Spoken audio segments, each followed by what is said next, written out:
Topic 3, operations, strategy, and managing performance. We have the Balanced Scorecard. So this is a tool that can help us. It's not complicated, but it is a little complex. Balanced Scorecard can take many forms, but they all look kind of similar. You can use something as simple as an Excel spreadsheet to do this.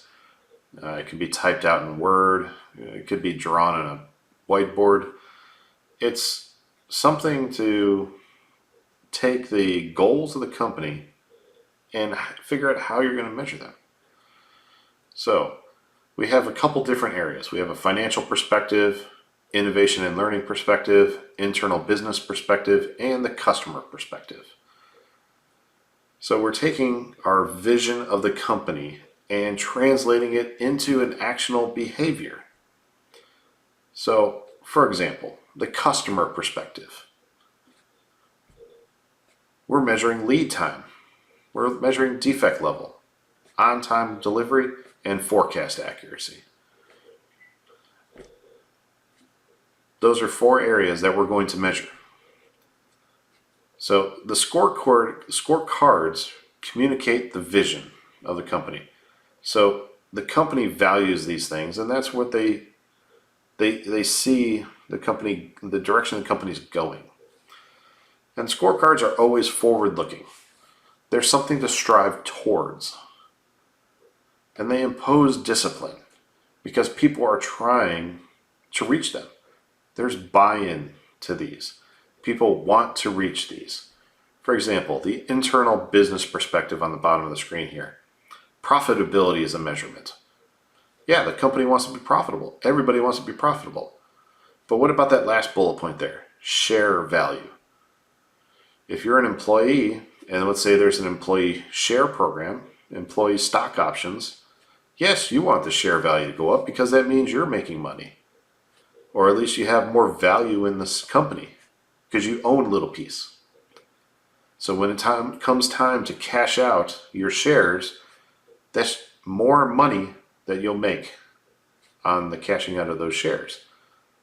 So you benefit from the share value increasing if your company has an employee share stock option. So here's a blueprint to the Balanced Scorecard. We start off with our statement of vision. So our scope of decision making, our mission statement, and our vision statement. So essentially, what is the vision of the future? So we go down to the next level here.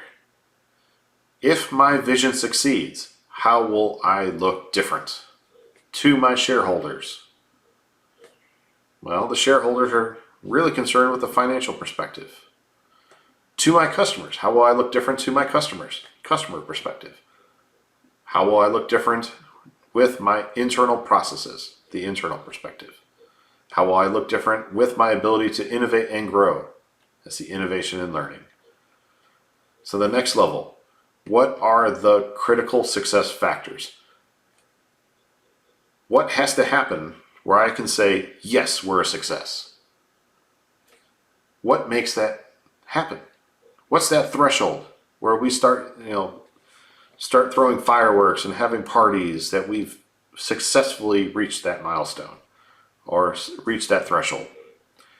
Is it we've worked so hard that we're now listed on the New York Stock Exchange? Or is it that we finally passed the $1 billion sales mark in the history of the company? If it's a TV show, they've reached the 100th episode. Is it something like that? What can we do? What are those critical success factors? So the next level here, what are the key performance indicators? So what are the measures that we're going to use to determine if we've met those critical success factors?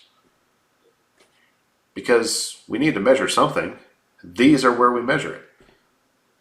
Now, if we're looking at the financial perspective, well, maybe we have a share price to earning ratio, a debt to income ratio. I mean, all these different things could be put under that first column there, the financial perspective. So what can we do here? What are those indicators that say we're on the right track? And oftentimes you'll see these performance indicators.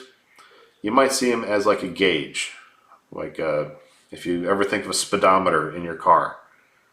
Sometimes you'll see them red and green, where red means, well, it's not in an area that it should be, and green meaning it's in the right area. It could be something as simple as that, where someone can just walk by and look at it.